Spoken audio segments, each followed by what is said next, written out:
Hello সবাইকে, আশা করছি সবাই খুব ভালো আছো। তো দিনটা ছিল জামাই ষষ্ঠীর সকালবেলা।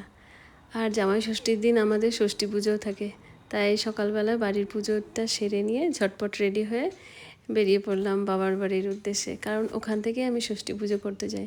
তো আজকে ওর বাবার ছুটি নেই, সেই কারণে আমরা দুজন একা একাই যাচ্ছিলাম।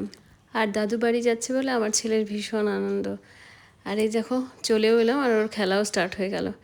এরপর ঝটপট পুজোর সব কিছু রেডি করে আমরা বেরিয়েও পড়লাম, আমি, আমার ছেলে আর আমার বড়দি। মোটামুটি কাছেই ছিল মন্দির, কিন্তু এতটা গরম ছিল সেজন্য টোটো করে আসলাম। আর আমার ছেলে আমাকে ফুল দিচ্ছে যে তুমি এই ফুলটা ঠাকুরকে দেবে।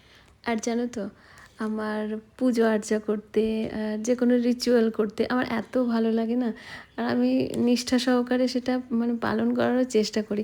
আমি খুব খুব ভালোবাসি পুজো আর্চা করতে। আর ষষ্ঠী পুজোটা তো আমার কাছে খুবই স্পেশাল, কারণ ওটা আমি আমার সন্তানের মঙ্গলের জন্য করছি। আর প্রত্যেকবার আমি আর বড়দি পুজো দিতে আসি। তবে এবার বড়দির পুজো হবে না, কারণ ওদের কাল অসুখ চলছে। আর এই যে আমি আমার ছেলেকে হাওয়া করে দিচ্ছি, বাতাস করে দিচ্ছি, এটাও পূজারই একটা অংশ। আর এখানে আমি আমার এই যে ভিডিওগ্রাফার, আমার পুজো প্রায় কমপ্লিট।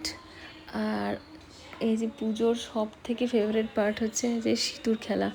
আমার এই পার্টটা এত ভালো লাগে, সবাইকে যে সিঁদুর পরানো আমার খুব খুব খুব ভালো লাগে। এখানে দিদিও সিঁদুর পরিয়ে দিচ্ছিল। এরপর আমরা কিছু ছবি তুলে ভিডিও নিয়ে তারপর বাড়ির দিকে রওনা দিলাম।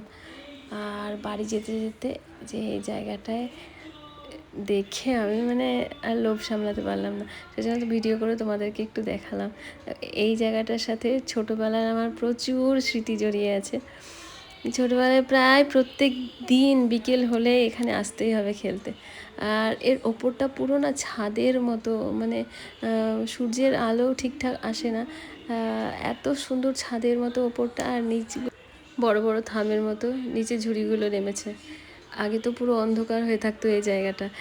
অনেক পুরনো একটা স্মৃতি তোমাদের সাথে শেয়ার করলাম, আর ভিডিওটাও এখানেই শেষ করলাম। টাটা।